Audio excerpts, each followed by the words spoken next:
দিয়া কি দিয়া মুখ দিয়া, কিন্তু অন্তর দিয়ে আমরা শুকরিয়া আদায় করি না। এসে বলে আমরা তোরা খাই, ঠিক নামে ঠিক ভাই। ইমানের স্তর হলো তিনটা। কিরকম ভাবে? মুখের দ্বারাতে বলা লা ইলাহা ইল্লাল্লাহু মুহাম্মাদুর রাসূলুল্লাহ, আল্লাহ ছাড়া কোনো মাবুদ নাই। হযরত মুহাম্মদ মুস্তাফা সাল্লাল্লাহু আলাইহি ওয়াসাল্লাম আল্লাহ তাআলার বান্দা ও রাসূল। এটা মুখের দ্বারাতে বললাম, দিলের দ্বারাতে বিশ্বাস করতে হইবে, আর কাজে পরিণত করতে হইবে 3 নাম্বার। তাইলে পাক্কা ইমানদার। বলেন আলহামদুলিল্লাহ। এই ব্যক্তি কি পাক্কা ইমানদার।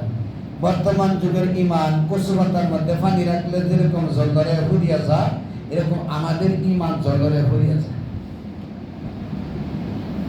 ইমান কখনো বাড়ে কখনো কমে। সূরা আনফাল 2 নম্বর আয়াত, ইন্নামাল মুমিনুনা আল্লাযীনা ইযা যুকিরাল্লাহু ওয়াজিলাত কুলুবুহুম ওয়া ইযা তুলিয়াত আলাইহিম আয়াতুহি যাদাতুহুম ঈমানা ওয়া আলা রাব্বিহিম ইয়াতাওয়াক্কালুন।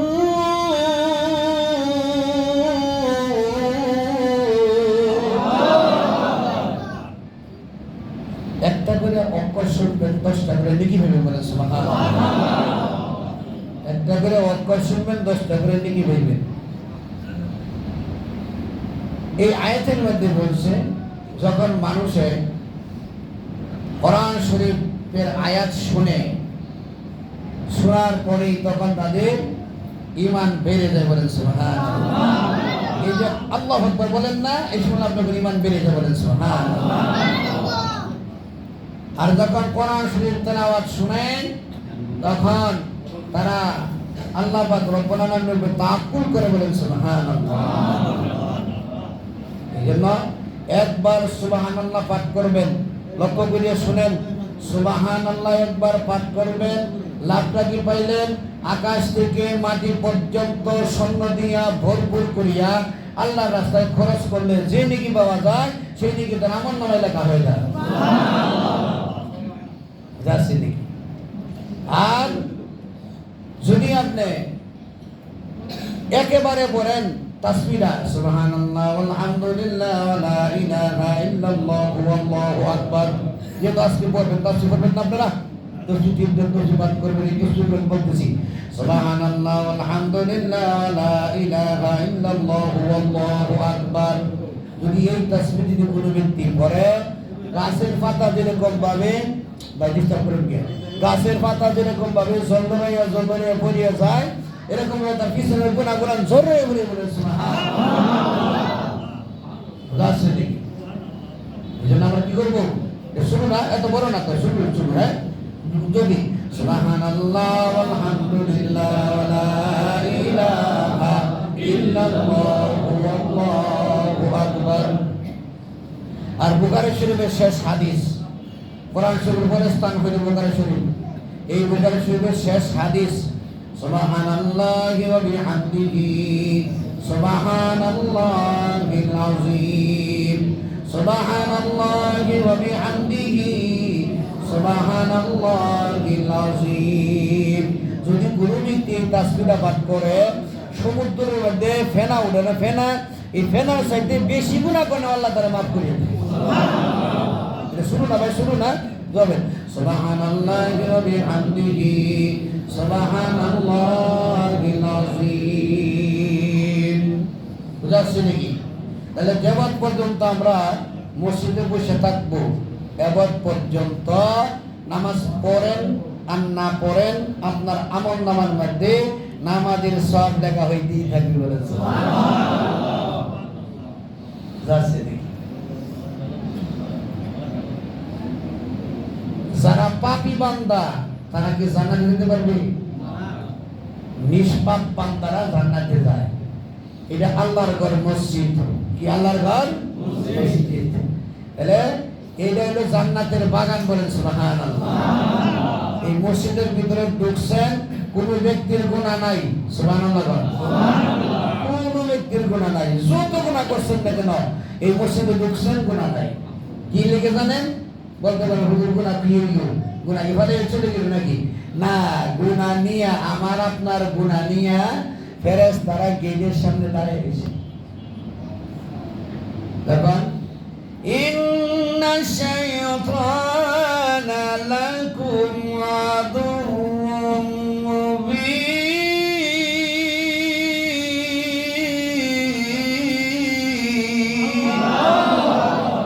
মানে প্রকাশ্য শত্রু হলো শয়তান। মানে প্রকাশ্য শত্রু কে? সেটা বোঝাই না, বুঝতে পারো? কিন্তু সব দিলে যাবে না। হুজুর উদাই দেখতেছে মানুষই ঠিক না, মানো শয়তানে হাসান মধ্যে গেলে টুকরাই বা টুকরা ভালো ভালো ভালো। যখন হযরত আদম আলাইহিস সালাম সৃষ্টি করলো, সৃষ্টি করার পরে তখন আল্লাহ পাক রব্বুল আলামিন জান্নাতে যত কিছু আছে সমস্ত কিছু নাম বলে দিয়েছে। আদম আলাইহিস সালাম মস্ত করেছে, সব বলে দিয়েছে। শয়তান বলতে পারে নাই, পরীক্ষা করছে। এই জন্য বলছে শয়তান তুমি কি করো? শ্রদ্ধা করো, আদমরে শ্রদ্ধা করো। বলে না, আমার বুদ্ধি হইল আমি আগুনের তুলে দিই আমার বুদ্ধির উপর দিকে, আর আদমের বুদ্ধি নিচের দিকে, তারা শ্রদ্ধা করতে পারো না। ওই যে আল্লাহ পাক রব্বুল আলামিন লালনের চোখটা গলার মধ্যে দিয়ে দিয়েছে। কি কিভাবে দিয়েছে জানেন? শয়তান বানাইছে। কি বানাইছে? নাম কি? মামু শয়তান। ওই সময় শয়তানে কইছিল, কইলে আল্লাহ আপনি জান্নাত বানাইছেন কয়টা? করে জান্নাত বানাইছি 8টা। করে জাহান্নাম বানাইছেন কয়টা? করে 7টা। করে জাহান্নাম বন্ধ করে ছুঁয়ে দেন আর নাকি না জান্নাত বন্ধ করে ছুঁয়ে দেন আর জাহান্নাম খুলে ছুঁয়ে দেন। কেন গেলে? কলে আমি দুনিয়াতে যাইব, আমার দুনিয়াতে বানাইবেন না। আমি দুনিয়াতে যাইব, যত বান্দা আছে আপনার ফরেজগার বান্দা, দিনদার বা ফাঁকি বান্দা, সমস্ত কিছু কি করবা? আমি আপনার জাহান্নামের ভিতরে ঢুকাই দেব। আল্লাহ কয় লারে ফেরেশতা ইয়া শয়তান তো ফেরেশতা ছিল। 9.5 লক্ষ বছর ইবাদত করছে। কত বছর? 9.5 লক্ষ বছর ইবাদত করছে শয়তানে। 9.5 লক্ষ বছর ইবাদত করছে। ওই শয়তানে আল্লাহর কাছে বলা, আমি যে 9.5 লক্ষ বছর ইবাদত করলাম, এই বিনিময়ে কিছু আমার দিবেন না? বলুন নাকি? বলুন, বলুন। 9.5 বছর ইবাদত করছি, এই বিনিময়ে কি দিবে? বলে বিনিময়ে তুমি আজকে যা চাও তাই তোমাকে দেওয়া হবে। বলে তাইলে আমি 1 নম্বরে চাইলাম কিয়ামত পর্যন্ত হায়াত। কিয়ামত পর্যন্ত কি? কিয়ামত পর্যন্ত হায়াত কইছে আল্লাহ করে দিলাম। কিয়ামত পর্যন্ত হায়াত। বলে আমি বাতাসের সঙ্গে চলাফেরা করবো, ও তাও তোমারে দিলাম। বলে মানুষের রক্তে রক্তে রোগে রোগে চলাফেরা করবো, তাও তোমারে দিলাম। শুধু শুধু আছে না বড় বড় আছে? বড় বড় আছে। তারপরে বলে আমি এই যে দুনিয়াতে যাবো সব কিছু জাহান্নামে নিয়ে যাবো। আল্লাহ কয় আমার বান্দা যখন বলবো আল্লাহু আকবার, কি গো আল্লাহ আকবার বলতে না? জোরে কয় আল্লাহু আকবার। আল্লাহ আমার বান্দা যখন আল্লাহু আকবার বলবো, তোর মাথার মধ্যে আগুন লাগবো, তুই ফাটতে ফাটতে ফাটতে ফাটতে সাগরে চলে যাবি। বুঝাচ্ছে নাকি? এই জন্য যখন মানুষ আল্লাহু আকবার বলে তখন তাকবীর বলার সঙ্গে সঙ্গেই শয়তান দূর হয়ে চলে যায়। বুঝাচ্ছে নাকি? তাইলে এই শয়তানে 12,000 চাবি নিয়ে ঘুরতেছে। শুনেন, অনেক লোক আইসেন এখানে, আমার নামাজি বান্দারাও আইসেন, বেনামাজি বান্দারাও আইসেন, কিছু শোনার দরকার আছে না? 12 মন চাবি নিয়ে ঘুরতেছে। আল্লাহর হাবিব জনাবে রাসূলুল্লাহ সাল্লাল্লাহু আলাইহি ওয়াসাল্লাম বলল, ও শয়তান, ও শয়তান তুই এদিকে আয়। বলে আল্লাহর নবী আপনি কিসের জন্য আমাকে ডাকলেন? বলে আমি ডাক দিয়েছি, আমি তাকে দেখলাম তোর কাছে বহু চাবি, কিন্তু এক নম্বরে হইল একেবারে যন্ত্ররা এই চাবিগুলা কিসের জন্য রাখছস? বলে আর দেখতেছি অর্ধেক পরিষ্কার অর্ধেক যন্ত্ররা কিসের জন্য রাখছস? তারপরে 3 নম্বরে দেখলাম একেবারে পরিষ্কার দুধের মতন সাদা। এই 3 ধরনের চাবি, 3 প্রকারের চাবি আমি দেখলাম। এই রহস্য কি আমার কাছে বলিয়া দাও। শয়তান বলে আল্লাহর নবী আপনি তো জানেন, তুমি আমারে প্রশ্ন করেছেন। বলে না আমি জানি না, তুই আমাদের বইটা দে। বলে হুজুর কও। ও হুজুর আমি আপনার কাছে বলতেছি। বলে যে দেখছেন একেবারে দুধের মতন সাদা। কি বলে? একবারে দুধের মতন সাদা যেটি, এটি যারা 5 ওয়াক্ত নামাজ পড়ে ওপর ফেসাদ দিয়ে পড়ায়। বুঝলেন নাকি? যারা 5 ওয়াক্ত নামাজ পড়ে ওপরে আটকাইবার পারি না। বলে আমারে কানো দুইলে মুসুরা বেরিয়া জায়গা মসজিদে। সুবহানাল্লাহ গান আর জোরে কন্যা সুবহানাল্লাহ। যারা 5 ওয়াক্ত নামাজ পড়েন হেরাও কোন, যারা 5 ওয়াক্ত নামাজ না পড়েন হেরাও কোন সুবহানাল্লাহ। বলে অর্ধেক পরিষ্কার অর্ধেক যন্ত্রণা। বলে অর্ধেক পরিষ্কার অর্ধেক যন্ত্রণা 2 ওয়াক্ত হলে 3 ওয়াক্ত হলে না। বুঝলেন নাকি? 2 ওয়াক্ত হলে 3 ওয়াক্ত হলে না। 2 ওয়াক্ত আটকে নাই, বাকি থাকে 3 ওয়াক্ত আটকে নাই। বলে এভাবে আটকে দেই, এই জন্য অর্ধেক পরিষ্কার অর্ধেক যন্ত্রণা। বলে তাইলে একেবারে ধরে গেল যন্ত্রণা। বলে এই যে ভাষার মধ্যে লাগাইছি, বলে আমার সাথে হেবে বিষয়টা নাউজুবিল্লাহ কইবেন না? বলে এই যে লাগাইয়া দিছি, চাবি মাইরে দিছি, বাস আমার ওর কাছে জান লাগে না। ওই ব্যক্তি আরো আর কয়েকটা নষ্ট করে। এই এলাকার মধ্যে একটা ডাকাই ধরে যথেষ্ট। কি একটা ডাকাই ধরে যথেষ্ট, আরো 10টারে নষ্ট করবো। নাউজুবিল্লাহ কোন? একটা শুরু হইলে আরো 10টা শুরু হইলে নষ্ট করবো। ঠিক না বেটি? একটা জজ শুরু হইলে আরো 10টারে জজ নষ্ট করবো। এই কথা বলেন খারাপ লাগতেছে নাকি? একটা হিরণপুর থাকলে আরো 10টা হিরণপুর বানাইবো। এই সময় কথা বলি তো বেলা।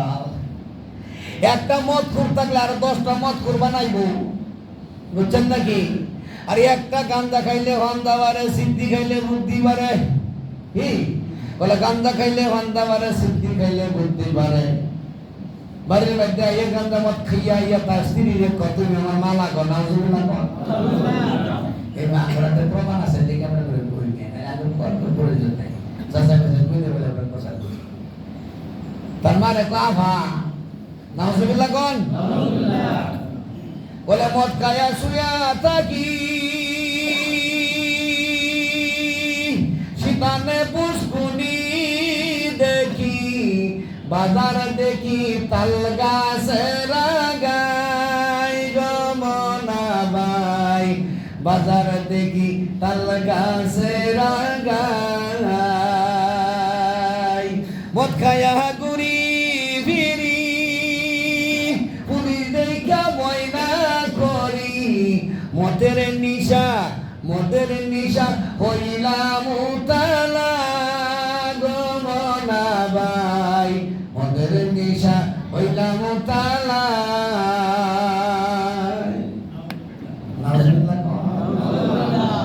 বুঝাচ্ছে নাকি?